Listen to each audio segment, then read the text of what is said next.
What's going on, guys? Evil Dragon here, back with another Dead by Daylight video. Today, I want to do a video on a topic I've talked about extensively on stream here on YouTube. I stream random days, usually around 9 to 10 p.m., so check that out if you're ever interested. Anyways, I talked about doing a Dead by Daylight killer tier list. I got the inspiration from the YouTuber Asimovs. This guy does awesome Dead by Daylight videos, from rankings to lore videos to, going over the history of PTBs and stuff. It's awesome. He does awesome, cool stuff. But I got this idea from him as he did something similar.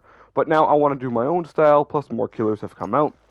And so, there's 40 killers now, a nice big number. And so I just want to talk about if all the killers fought in DBD, I'm not looking at their specific legendary skins, so no Were Elk or no, William Birkin from the Blight skin, stuff like that, who are unique killers. I'm just looking at the 40 base killers again. If they were all to fight, who comes out on top? I got a whole bunch of tiers here listed here, and we're going to go through them one by one. And that's about it. So without further ado, let's dive into it. I have set a couple rules that I think should be implemented just so that everything's fair. For one, everything needs to have a physical form or body, if that makes sense. Now, for example, the spirit is a spirit. It's a ghost. She does not have a physical body or form. Obviously, yes, she can injure survivors in the game, but, just for, all intents and purposes, she's a spirit. So, in this case, when she's out of her phase, her body is physical. It is physical. She can be touched, she can be harmed, she can be magically grabbed, whatever. And a similar thing goes for the dredge. Now, the dredge itself is not that massive grossness that we see. It's actually the black fog.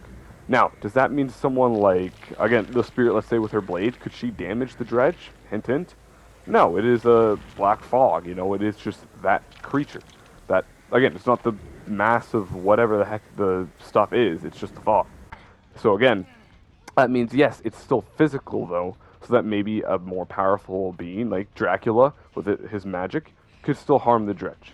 And with that notion, there is a very popular fan theory, now it's not confirmed, but it's a popular fan theory about a specific killer, that they're not even in the realm at all. It's just all magic. Now, regardless of that, I would still put them in the position they're in right now, even if they were in the realm. But again, we'll get there when we get there, and I'll bring it back up there. But just for the notion there, there's the very big fan theory that there's a specific killer that, again, would have a physical form, but they're not in the fog, if that makes sense. Anyways. And the second rule is that for all licensed characters, we're looking at what they come from. So Michael Myers that we have is not from Halloween 2. He's not from the new trilogy, like Ends, Kills, or anything. He is from the first 1978 film, so that's what we're taking him from. Freddy is from the 2010 film, so it's not Robert Englund's Freddy. It's the remake Freddy. That's what we're taking him from. And the final rule that I have, the third and final rule, is that, well, yes, I'm going to be looking at their strengths in and outside the realm. It'll mainly be looking at what their strengths are inside the realm, because a lot of killers, unfortunately, are nerfed. But for example, Freddy, again, he's just the perfect example here. The Dream Demon himself, it would not make a lot of sense for him to be constantly in the dream world, because then again, you have to pull people into the dream world so he doesn't have that physical body, so that, kind of combats with the first rule that I have. And again, it just makes everything a lot more difficult. And so for that reason, I think we're looking at them inside the realm. So that means, unfortunately, some killers, Freddy, are going to be nerfed quite a bit there. Even Vecna, again, he has the whole damper on him, so that might also go into that. Anyways, those are the three rules. Let's look at the first tier, the first people that I think are going to be eliminated, just the original generic humans. It is unfortunate to see generic humans as just a tier, but whenever you have supernatural beings, or at least very, very strong beings, mixed in with regular people, they're always almost going to be at the bottom of the barrel, and it's sad to say. Regardless, at least the first one is still technically a human, but I think the killer who dies off first, fights literally anybody, because they're all killers at the end of the day, so literally anybody who takes on this guy is going to lose, is Chucky. Chucky has a doll, but doesn't have super strength. Sure, if he bites you, it's plastic, but he doesn't have super strength. It's literally just a doll that you can kick, all the way around like a soccer ball, whatever. He gets taken out right away. It's unfortunate. He doesn't have any magical abilities. Sure, in the Dead by Daylight lore, his spirit comes out. But again, his spirit is not the killer. It is him, Chucky. It only comes out to pick people up, so the spirit wouldn't be able to do anything. So yeah, Chucky gets killed off first. I think next, this is a toss-up for any of the killers between these two. And I'm putting in here Trickster and Pig. Again, you can put them in any order you want. Trickster first, Pig first, whatever. But Trickster just has knives, and going off base that he has to throw 8 to even injure a survivor. And now all these are, besides like Chucky or, besides like the Legion, these are all big brutes and whatever, they can definitely take a hit. Again, the fact that he has to get 8 knives out to injure a regular survivor means that he's probably going to have to do a lot more damage, and by that point, if he has Nemesis running at him, or even someone like just Trapper running at him, he's getting taken out there. Next, and then that Pig, same thing, is a very small, petite woman, Amanda. Unfortunately, yeah, she has stealth, but again, she has to move a lot slower with that. Maybe she can get a trap off on like a Legion member. Mind you, I'm counting the Legion as 4, as all 4 were taken into the realm when they got taken. But again, by that point, again, it's just a trap. Yeah, it's not going to fit onto a Demogorgon. It's not going to fit onto anyone who's not a regular human or humanoid creature, because of course, Gabriel's a clone, and Astree's an elf and all that, so whatever. But at the end of the day, yeah, she's still just a regular human. She's getting taken out there. Next, I have the Death Slayer. Unfortunately, to say he has a really big negative thing, which is he's got a leg brace, so he's moving a lot slower than a lot of other killers here that can run, like Legion or even Pig, who can definitely run. He's unfortunately going to be a lot slower there. He's handicapped. It's unfortunate to say, but even with his gun, yeah, he can spear someone in and reel someone in. Maybe he reels in the Trickster, but if he tries to spear in anybody else, like the Executioner, or tries to aim at Cenobite, whatever, he's probably going to get smacked and taken out, especially when mobility-wise, he's not making it far if he's going to try and run away or whatever. He's a smart guy. He knows he won't be able to take on someone bigger. But yeah. And next I have the Twins. Now the Twins, obviously there is 2 of them now, so now we're getting into a killer who has 2, people. There's not a lot that like that. We have Twins, Legion, and the Knight with his army, or his little group of mercenaries, whatever you want to call them.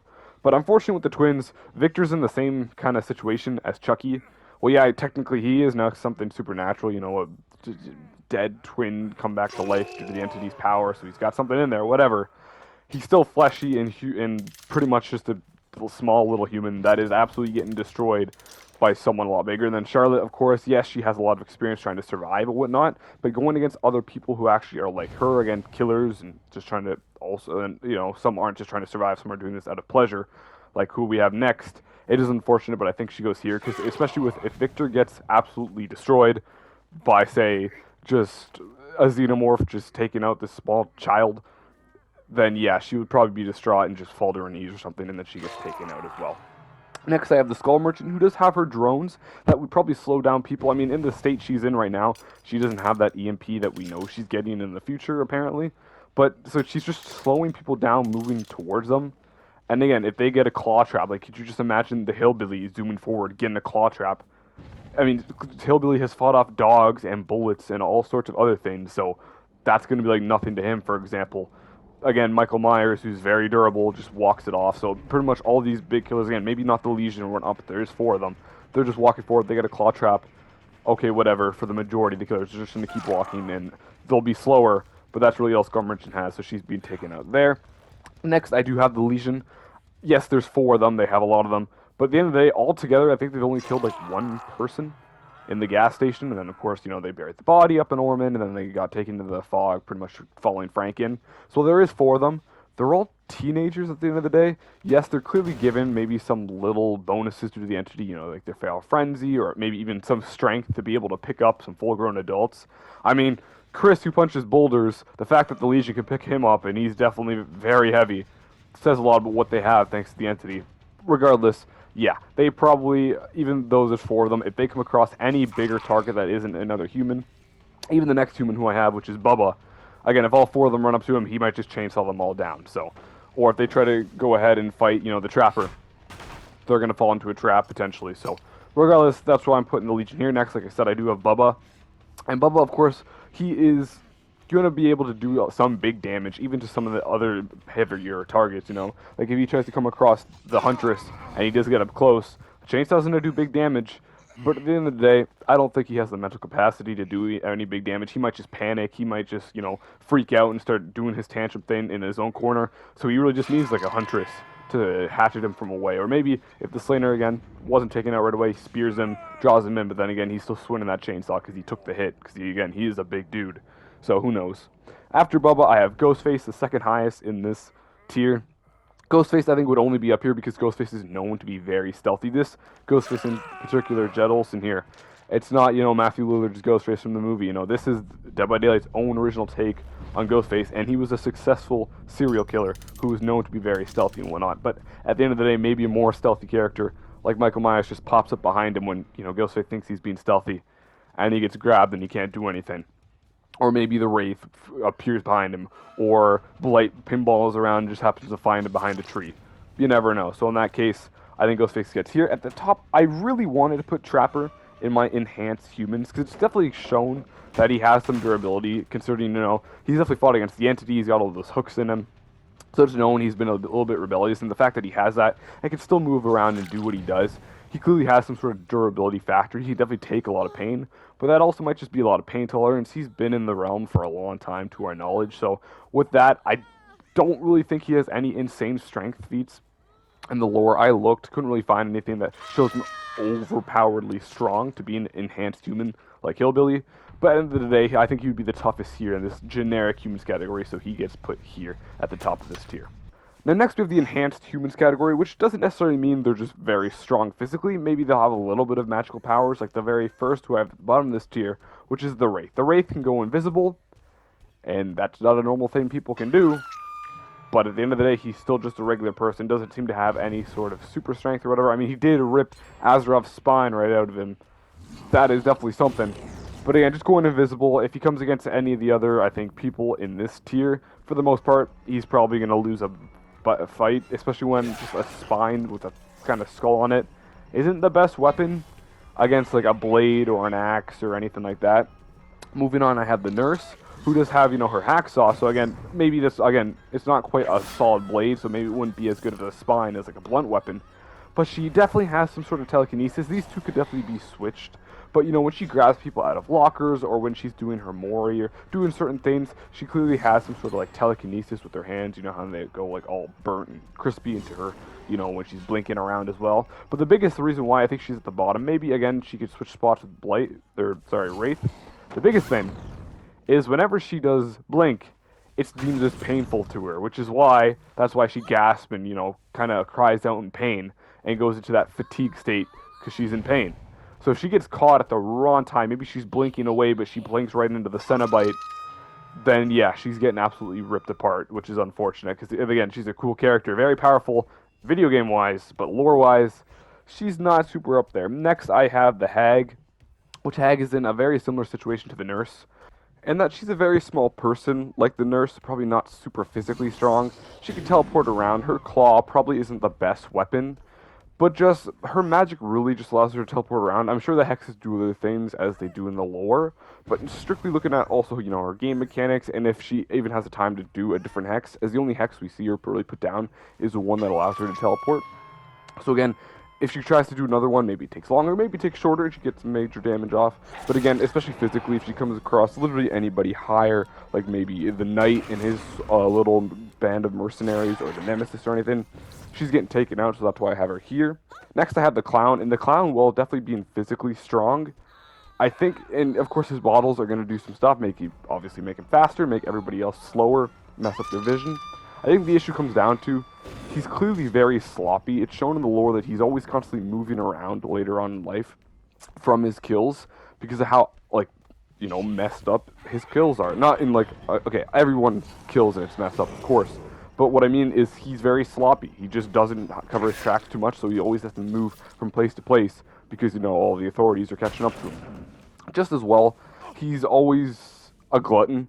He's always, doing drugs, he's always drinking, he's always overdosing on, tons of different unhealthy foods. And so, for that point, yeah, he might be super strong, yeah, he might be able to slow people down coming to him, he might be able to get out of the situation very fast. He's clearly very sloppy, very weak, and just very, again, sluggish due to all his unhealthy habits. So, again, that's why I would put him here.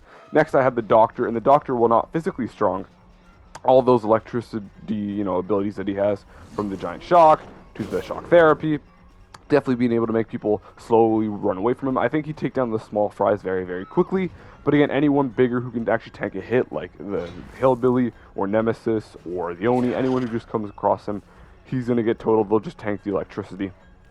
There we go. Next, I have the Ghoul, and the Ghoul, of course, is, while still a teen, and he obviously has those tentacles. I don't quite know what they're called. Again, I think the fact he might get a little bit too overtaken by his hunger and might try and go for, too bad of a target. Again, I do think that he goes for someone like Hillbilly, who's definitely very endurance heavy, or Michael Myers, who's also very endurance heavy, maybe not super strong. Compared to, of course, Koniki, he might get taken out there. Again, if he goes for an even bigger target, like, again, the Nemesis, he's going to get taken out there. Next, this is where I kind of struggled, because Springtrap himself is still technically just a base human. And obviously now he's, that undead zombie creature thing, but it's definitely his suit that gives him this edge. Obviously, if he is technically undead, he probably doesn't feel pain if he were to get stabbed or grabbed or hit by a blunt object or anything. And then also, like I said, his suit's made out of course, not just like leather and whatever. It is technically obviously rusted, but it's metal and whatnot. What we see as well from, say, the movie, where before he became Springtrap in the Yellow Rabbit suit, he full-on kicks Mike in the Five Nights at Freddy's movie like a full couple feet away. So this suit obviously enhances his abilities somewhat in the strength department, and then again, it would obviously increase himself durability-wise. I just don't think if he comes across literally anybody else who has a much better weapon, like Hillbilly's chainsaw, or the Knight with how many there are. Again, he just has a simple pizza knife. I don't think he's coming out on top there. Next, I have the Houndmaster. And the Houndmaster is definitely shown to be physically strong. I mean, she's killed dozens and dozens of pirates and men herself. But then also, you gotta remember, she has like a clear, like that dog, Snug, is clearly over 100 pounds, I believe. I think it's like 110 pounds that's mentioned, if I'm not mistaken. But that dog itself is going to do a lot of damage, just being able to grab people itself. And say, even at the start, even if the Legion weren't taken out, for example, she can just send the dog to attack one or even two of the Legion members because of how big that dog is. And then she herself is going to be able to take down the other two. So she'll definitely be able to put up a fight against, smaller fights like that. Or even a target like Hillbilly, where he's running over. If she just misses one chainsaw hit, sends the dog at him. Obviously, Hillbilly's known to fight on dogs, but this dog is obviously definitely something the entity's definitely souped up for her, as it's, grown in one of those spots in the kind of the middle between the entity's lair and or the entity's realm and normal Earth and whatnot. But obviously, again, she misses a feint. She can definitely do some damage herself, and then the dog's attacking. I don't know. So I think it really comes down to how big the dog is. Next, I do have Hillbilly. Hillbilly, in his own lore, is known to be extremely tough, not just strength-wise, but also the fact that he's taken on several cops, dogs, bullets, and dogs, and all different sorts of blunt objects and stuff. He shrugged them all off, and he took down a whole just squad of cops that attacked him when he finally broke out from his parents' house. So that's one thing to that aspect. But the other thing as well is the fact that he has that chainsaw allowing him to move around the map at super speed, so he can just move around and maybe come across even someone like, say, the Knight. If he comes across just one of the Knight's men, like the Jailer, they're getting cut up extremely fast from a giant hit, or even the Blight, whatever. But I do have the Billy here just because I do think at the end of the day, I think he'd get overwhelmed because he's very territorial, and all these people in his territory, he would just get overwhelmed trying to go for a whole bunch of different people, and it wouldn't work out well for him. There you go. Next, I have the Huntress, and the Huntress herself, while not having as good of a weapon as like a chainsaw or super speed, she's known to be super tough. She's a feared, legend almost in the Red Forest, as well as I believe it was World War One. I'm pretty sure it was World War One, not World War Two, but in World War One, it was known that she took down hundreds and hundreds of soldiers. Not only that, when she did invade villages, she would steal the little girls and kill everyone else in her path. So nobody was a match for the Huntress's strength when she was one person just throwing hatchets. So it's clear that she has some sort of super strength, being able to take that on. And she's taking on soldiers who definitely have guns and whatnot in this, starting up somewhat modern day. Again, I'm going to imagine she's getting shot. Not everybody's missing. So she's definitely tanking some hits there. And again, just having so many hatchets that she has now, which is like the 7 or 8 base kit, she's going to be able to take down so many targets running at her from a distance. That's why I'm putting her here. Next, I have at the top of this enhanced humans tier, as at the end of the day, they're still human, but they're definitely, they're skilled fighters taking on whole armies by themselves. I have the Knight. And the Knight, of course, doesn't just come by himself. He comes with his whole gang of mercenaries, which is the Jailer, the Carnifex, and the Assassin. The Assassin being able to kind of sneak around in the shadows for him. The Jailer and Carnifex being right beside him as he also fights. And so, at the end of the day, with there being 4 of them, again, one maybe, again, somewhat far away from them, but the other 3 all together, banded together, I think they're going to be able to take them down. Again, they don't technically have any, to our knowledge, super strength, or super endurance, or even magic at all. It's just they're very, very good fighters, and they can definitely take down even some of the most enhanced targets we have here. But that ends up that tier, the initial survival tier. Next, we move on to the middle of the match, the enhanced individuals. So now we're getting on to not just maybe humans that are enhanced as well, as I did say, enhanced humans. These are beings or enhanced individuals. So at the very bottom, I have the spirit. And the spirit, like I mentioned earlier, she would have to have a physical body. Yes, she can enter the spirit world for her phasing and whatnot, and no one would be able to find her, and she can do that quite often. But at the end of the day, when she gets caught out, she has that physical body. She'll probably get cut up by someone a lot stronger than her, or someone a lot more magically powerful than her. But I do think due to her phasing and how fast she can move compared to, say, the Wraith, she would definitely be able to nimble her way around and get out of certain instances where the Wraith might not have been able to. So that's why she's all the way up in here, as I think her abilities and power is that much stronger. Next, I have the Artist, and the Artist, of course, her weapon might not be super good, but her magical ability with the birds and being able to send the inked crows super far away to deal damage, just constantly annoy, some of these other killers with the crows constantly pecking at them, is going to be very good for her, and for that, that's why I have her here.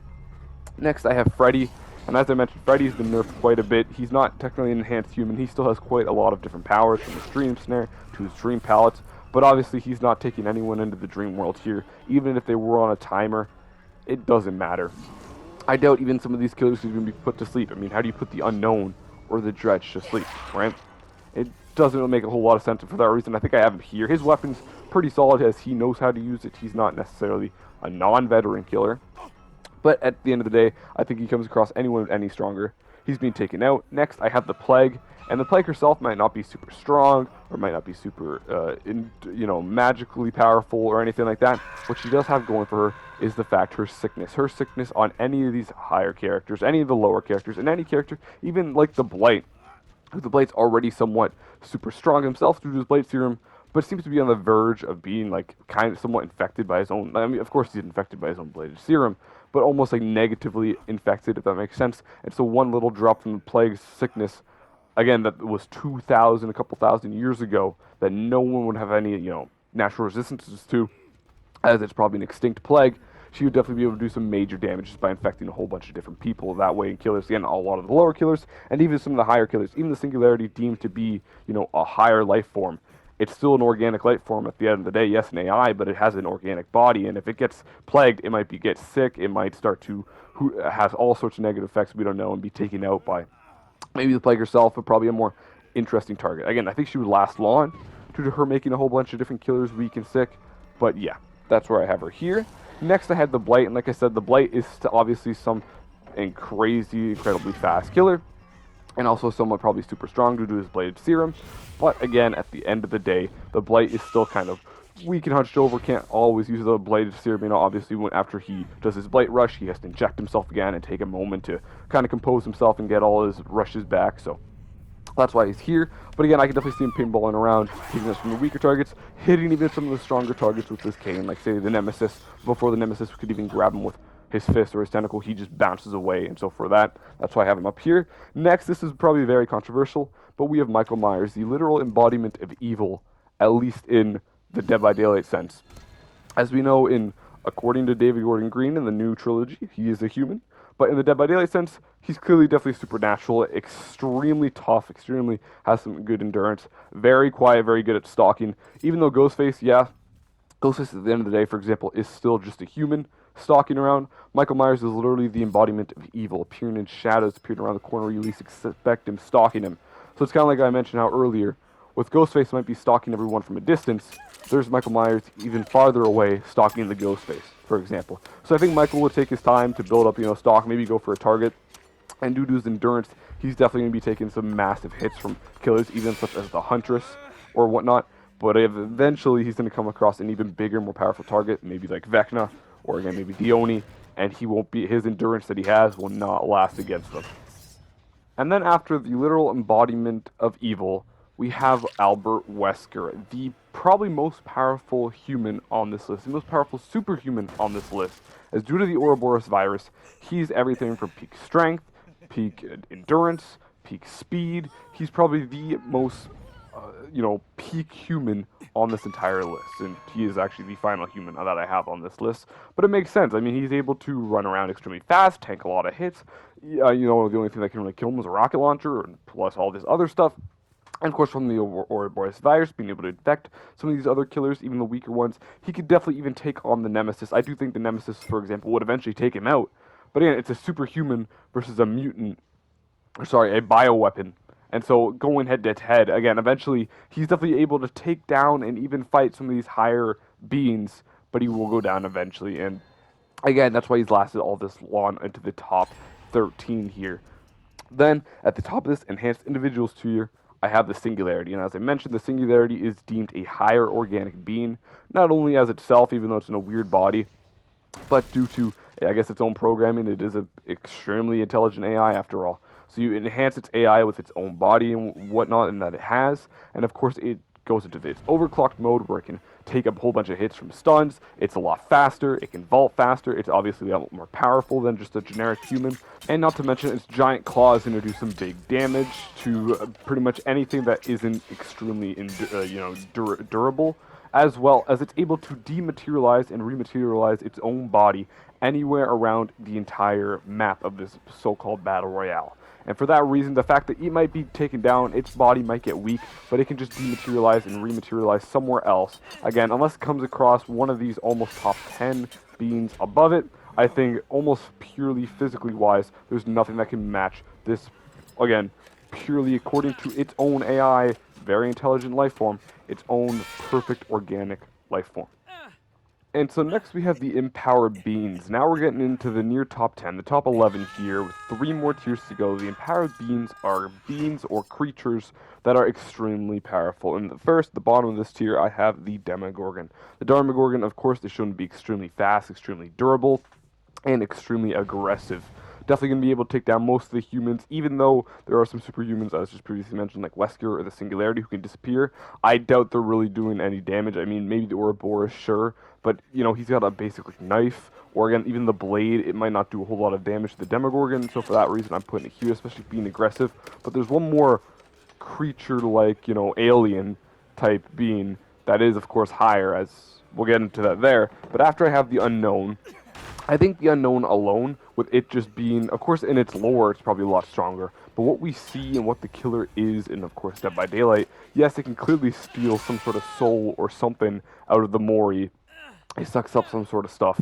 But again, its full UVX thing, being able to teleport, whatever, it just would definitely be able to probably take some hits, do a lot of damage, definitely teleport around the map a lot, even be a little bit stealthy. But at the end of the day, I just think, again, if a much powerful magical being like Dracula, or a much more powerful physical being like the Oni comes across it, it's not going to do a whole lot physically, and magically it's not going to be able to sustain itself for long. Next, I have Pyramid Head, and Pyramid Head is a weird one where I do think he could be a lot more powerful at the end of the day magically, but of course he's not in Silent Hill. He's not really needed in the same way he was for Pyramid Head. He's more here in a way just because he kind of made a deal with the entity. And for that reason, I don't think he has the same strength, but he does, of course, have the same sort of major damage that he has. His great sword is going to do a ton of damage. It is a massive weapon as well. And, of course, being able to just use the, torment and all this stuff through hitting people through the ground, all the different things he can do with the cages and whatnot. There's definitely stuff he could do to big damage. But, again, if he's going battle for battle, blow for blow, say the Nemesis, I don't think it's going to be very tough. And he might understand some magical attacks from someone else, but again, he can't really do a whole lot. I would say, in this version of Pyramid Head, to say the Dark Lord. So there you go. And at the top of this tier, the Empowered Beings, I have the Perfect Organism, the Xenomorph. The Xenomorph was built, and again, is nicknamed the Perfect Organism, because it's built for stealth, it's built for killing, you injure it, say it fights the Demogorgon, well, it could probably do some damage to the Demogorgon does damage back. Instead of the Demogorgon, doing some big damage, it all of a sudden gets hit by its acid blood. Again, this Xenomorph was built for destruction. It's built to be this perfect creature. And so that's why I have it here at the top of the Empowered Beings. Next, I have the Physical Entities. These are the beings that are very, very, pure physicality, physical power based. Like at the bottom, I have the Oni. And of course, the Oni is known, yes, it has its blood magic. When he goes into his fury, he has been known to kill people all across Japan. In his lore, killing over 1,000 different people, I believe. I think it's like 1,500 different people. And of course, kind of to, poke fun at him, he was given, the name, the Oni, which of course he doesn't like. But again, goes into the Blood Fury, becomes just a pure force of destruction. And these next two could be interswitched, but I think in purely physical-wise, if he comes across, say, the Nemesis, which is a bioweapon built to, hunt down stars. But again, it's just built, again, if it wasn't for plot armor, let's be honest, the stars are not surviving this mass of just flesh, and it has, of course, its own zombies that can control. They're not really going to do a whole lot. But of course, its tentacle infecting a whole bunch of different people and beings. Oni, at the end of the day, was still technically human. He's now kind of changed it a bit, whatnot. Still human, so again, being infected by the T virus, getting hit by powerful blunt blows, while also being able to take hits as well. The Nemesis compared to the Oni, I definitely don't doubt that the Oni can take hits. Just I don't think as well as a bioweapon like the Nemesis. That is also very somewhat intelligent, very stupid nonetheless, but it still has some sort of intelligence there. So that's why, again, you could definitely put these over one, because of course the Nemesis is still relatively new, of course built for the whole Raccoon City stuff. So, and was, the Oni has years and years of fighting experience, so it's kind of wherever you want, but I'm going to put the Nemesis slightly above. And in the final part of this tier I have, my top 5, I have the Dredge. The Dredge will definitely powerful magically. I think it more works as a physical being rather than magical, as when it appears, again, it's that black smoke there, it appears to go ahead and grab people via the smoke or whatever ligaments that it shoots out. Like it's, for the Mori, it shoots out some claws, some screwdrivers, and blades to kind of pull people into its smoke. So it doesn't really do a whole lot magically wise, which is why coming across a more magical being, it'll be taken down any which way or form. But I do think that, again, if it were to fight against, again, the Nemesis or the Dredge, it could just pull them in and it won't do a lot of damage. But again, coming across a more powerful magical being, which is our next tier, the magical entities, it won't stand a chance. But with the magical entities, I think at the bottom we have the Onryo, and this is where I did say I'm going to put into a little fan theory. It's been known that the Onryo, of course, is in the realm, but more so, maybe not. Of course, the Onryo could be their physical form in the realm, and I did say their physical form should be in the realm, but it's always been a theory that it's more of a projection, of course, because whenever the Onryo attacks, it is the only killer that doesn't technically attack you. It uses a symbol, or when it grabs you out of a locker, or when it grabs you out of certain things, or it picks you up, it just puts you on their shoulder hovering, or floats you and picks you up and puts you on the hook. When they teleport, or when it teleports, it doesn't have that physical body or whatnot that it should have. It's always never doing anything physical, it's always magical. And for that reason, the Onryo might not even be here. But again, with how powerful its magical ability is, if it's still in its own, well, in a different dimension than the entity's realm, the next 3 are definitely still, considering they can all travel dimensions, they're going to be able to take him out. Next, I have, this is a very tough 3. The top 3 of the Cenobite, Dracula, and Vecna. I'm putting the Cenobite here. Obviously, he could leave at any time. The only reason why he's here is the Lament configuration is here, so he could technically leave at any time. We see that via his Mori, where he just sends people away out of the entity's realm. It's really clear the entity, while has a hold on him, maybe, of course, he wants to be here as, an angel of hell here. He maybe just wants to be here, but the Lament configuration is there. Regardless, he could probably leave at any time. His magical powers are very powerful. I just don't think compared to the next 2. Again, it's kind of like a giant step. You have the stairs on the step. You have that top step, which is regarded for the first top 2 killers, and then he's just a step below, but he's a step above the Onryo, right?